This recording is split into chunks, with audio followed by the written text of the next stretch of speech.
Welcome to E! Entertainment Network, and we're the stand-up, sit-down comedy.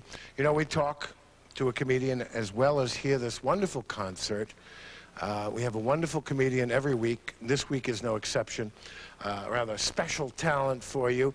He's been a tremendous, for an American comedian, he's had a tremendous success in England. He had a show in England. He's had several HBO specials, 2 comedy CDs, Dangerous and Relentless. That should give you some idea. Watch out. All right, will you give a big welcome to Bill Hicks. Bill, come on out.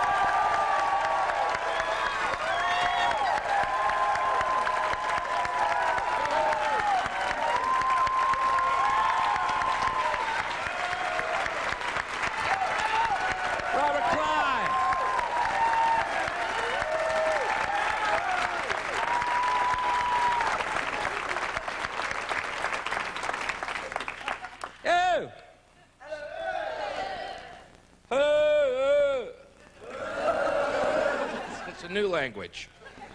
We've created a new language. It's going to be here, sunny Florida. Yeah. All right. I was just in Chicago this week, minus 35 degrees. Minus 35. Not 35, which is 3 degrees above freezing. Cold by anyone's standard. Minus 35. 70 degrees colder than 35 degrees. It's good to be here. I actually kind of have fun in that weather. You know, you can make it fun if you try, you know. Go outdoors, watch smokers pass out because they don't know when they're done exhaling.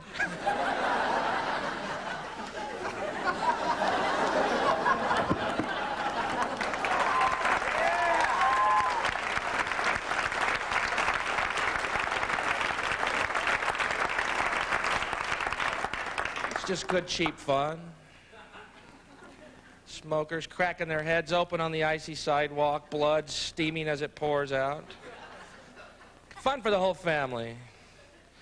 I quit smoking 4 months ago. Thank you very much. I earned it. Yeah, go ahead and applaud. Yeah.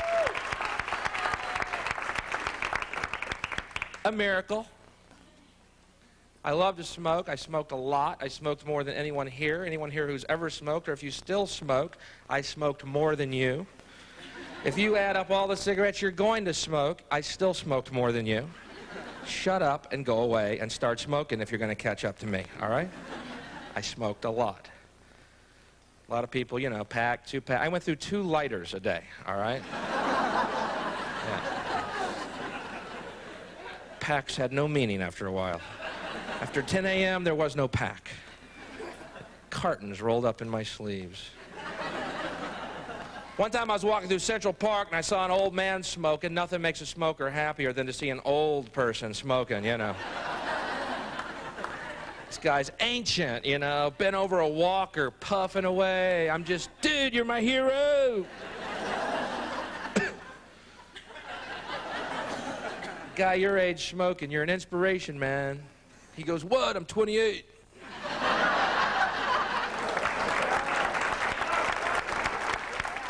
I didn't know you stopped smoking. I knew that smoking and being defiant about it and kind of counter, I know that it's annoying and it is a civil liberties question for some. But you stopped smoking and you still managed to get tremendous laughs with bits about the crimp and the independence of smokers. It's funny, you know, the funniest response I've gotten is from fans who have booed me because I quit. It's like Dylan going electric, you know? People throwing cigarettes at me on stage. Oh, you traitor, Judas! See, the whole point of that act was that I should have the right to smoke, even if you think I shouldn't. The whole point now is I should have the right not to smoke, even if you think I should. Before we rejoin his stand-up routine, here's another sit-down moment with Bill Hicks. You told me you're 31, and I was a little surprised, not because of the way you look, but you seem in some way, in your attitude and your work, older than your years. Well, I don't know what would account for that, except that I have no idea, except that I started doing this very young, and I've always done it. And I've always been around adults, you know what I mean? When I was like 15, I would go out, sneak out of my house and go to the comedy club downtown in Houston, and they were all adults that were working there and me. And they're still my friends to this day. So. 15, you were in comedy clubs. Right. See, that's amazing. And people said, boy, you look old. You seem older. So, living out in L.A. right now, or as I call it, Hell-A, because it is the worst place on the planet. And the sooner it falls into the ocean due to a major earthquake and is flushed away, the better this world will be. Good evening. How are y'all? Welcome to the comedy of hate. I hate it there, man. I'm sorry. You know, I'm talking about Chicago, the weather. I love weather. You know, L.A., hot and sunny every day. Every day, it's the same, and they love it. Isn't it great? Hot and sunny every day. Every day, hot and sunny. Isn't that great? What are you, a lizard? Only reptiles feel that way about that kind of weather. You always meet this guy. This is the smug attitude I hate. This guy right here. I love calling back east on January 1st. What are y'all doing? Snowed in, huh? Bummer. Who, me? I'm out by the pool. What an idiot that guy is, huh? I used to love calling L.A. when I lived in New York. What are y'all doing? Talking to TV producers. Bummer. Who, me? I'm reading a book. Yeah, we're thinking back east. Yeah, we're evolving. Is that the big one I hear in the background? Bye, you lizard scum, bye! Personal dream of mine.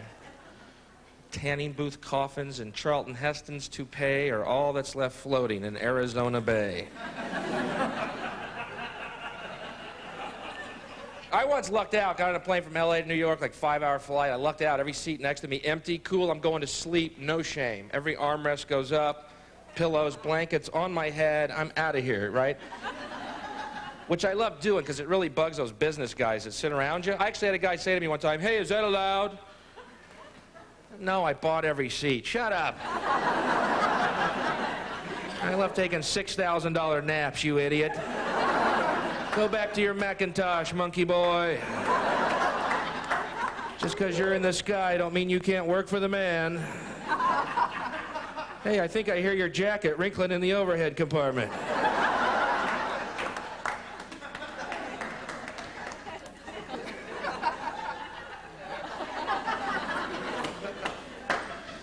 So I'm asleep on this plane, right? And I feel this tapping on my head. And I look up, and there's this little kid. Loose. Someone set it loose. Ew. And out of all the things that might attract a little toddler, the top of my head beat all the competition out. Just tapping me on the head, right? And I look across the aisle at the mom. She's just grinning, you know. Guy next to the mom, they're so cute when they're that small. Isn't that amazing, though? Just letting your kid run loose on an airplane? Then the kid ran over to the emergency exit and started flipping that handle to the door. And the guy next to the mom started to get up, and I go, wait a minute.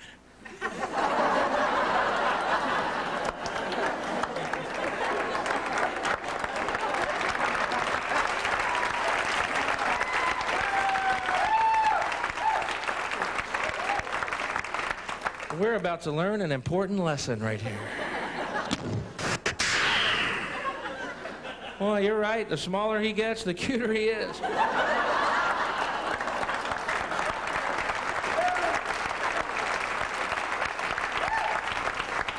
Well, you got a big laugh in this audience with something that was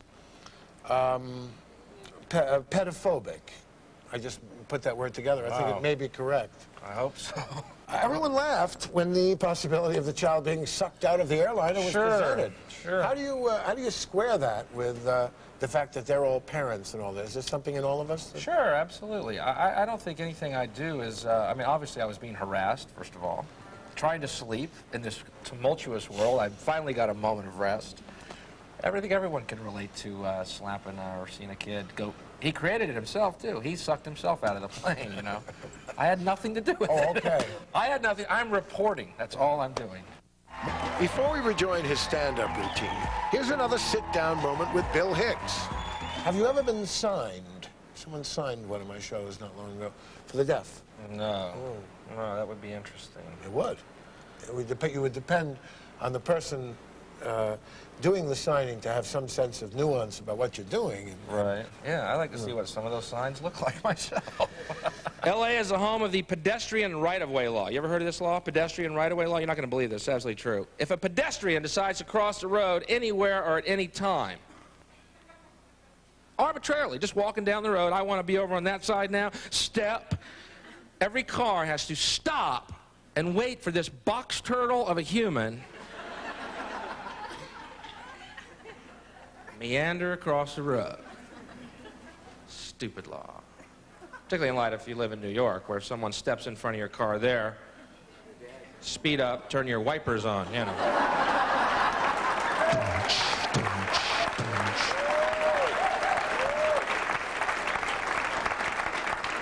Bad call, brother. True story. Pedestrian right-of-way law. How many of y'all wonder, like I did, during the L.A. riots when those people were being pulled out of their trucks and beaten half to death? How many of y'all wondered like I did? Step on the gas. They're on foot, you're in a truck. I think I see a way out of this. It was that pedestrian right-of-way law.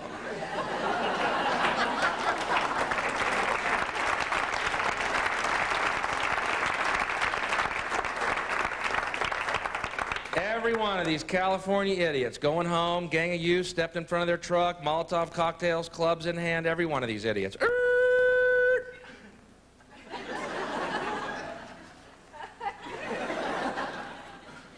Guarantee you that Reginald Denny, that truck driver, never gonna stop again as long as he lives, man.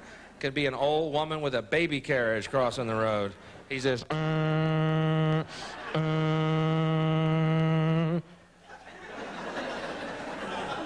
Not today, baby. Tried stopping once, didn't work out too well for me. Maybe you saw me getting my butt whipped on the news. You saw that all over the world. Imagine that.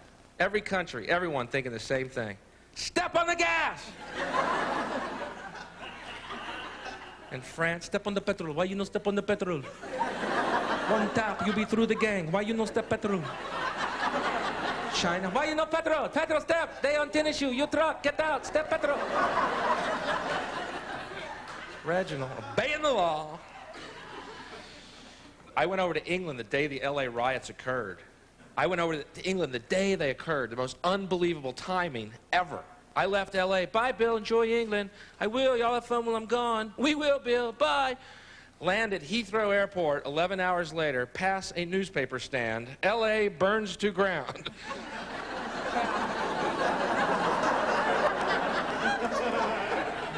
Did I leave a cigarette lit? How much are these? See, I was blow drying my hair, then the cab honked. And the Brits, right, they're trying to sympathize with me, right? Oh, Bill, crime is horrible.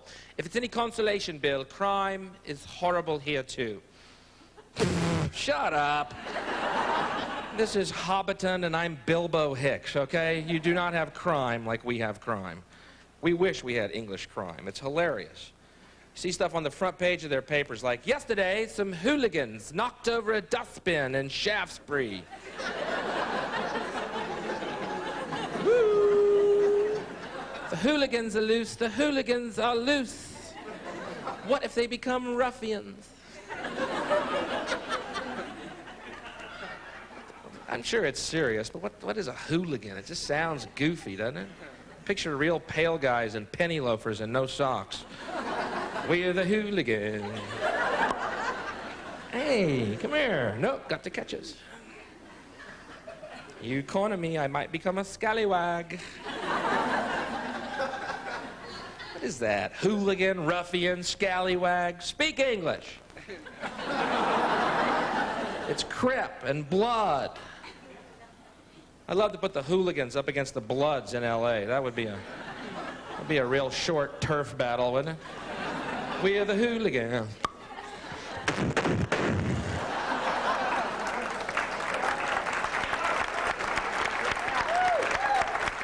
very interesting to me, that you are a real big hit in England. Right. Aren't you so generic American? Your rap is so American. They just know so much about Americans there that they're not baffled by anything. And the stuff I did have to explain, they give you the time to explain it. I love the attitude over there. If you're on stage, I think the English feel you've earned it somehow. Let's give them a chance to explore any idea. So that's nice. kind of neat. Yeah, it's very nice. What do you make of all this, this comedy boom? Do you think it's permanent?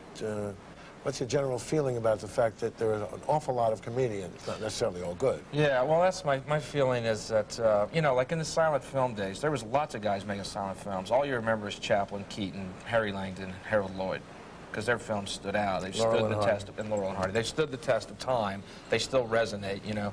They were done in such a way, a timeless way. And there's lots of other films that were made. You never hear these guys. True. In that same way, I believe, years down the line, you will see the guys who actually were speaking from their original voice. And it's like, to me, there's 10,000 comics. It's like strippers calling themselves dancers. You know, this isn't dancing, and that isn't comedy, you know.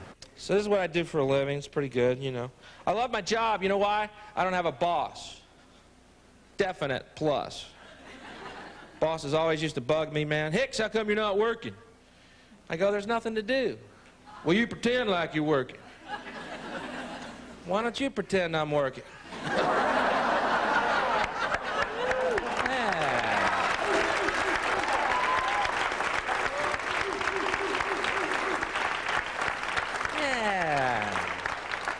You get paid more than me, you fantasize. Pretend I'm mopping. Knock yourself out. I'll pretend they're buying stuff. We can close up. I'm the boss, now you're fired. Hey, I just thought of that. I just pretended it. It's hard to have a relationship in this business, that's true, though. I'm not complaining, but it's difficult. You're always traveling, keeping weird hours, you know. It's going to take a very special woman, you know, or a bunch of average ones.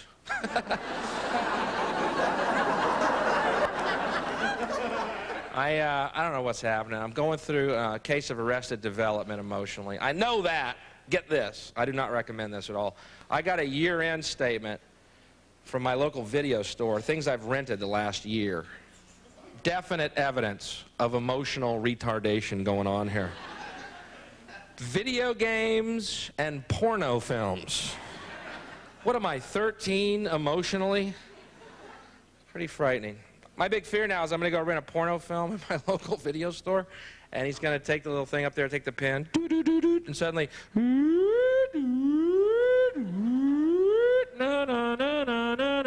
you've just rented your millionth porno tape. It is a dark world I live in. I feel pretty good, though. I just got one of those faces. People don't even know me, walk up to me out of the blue and go, "What's wrong?" You ever get that? You're just standing there. What's wrong? Nothing? Well, it takes more energy to frown than it does to smile. Yeah, you know it takes more energy to point that out than it does to leave me alone. Thank you very much.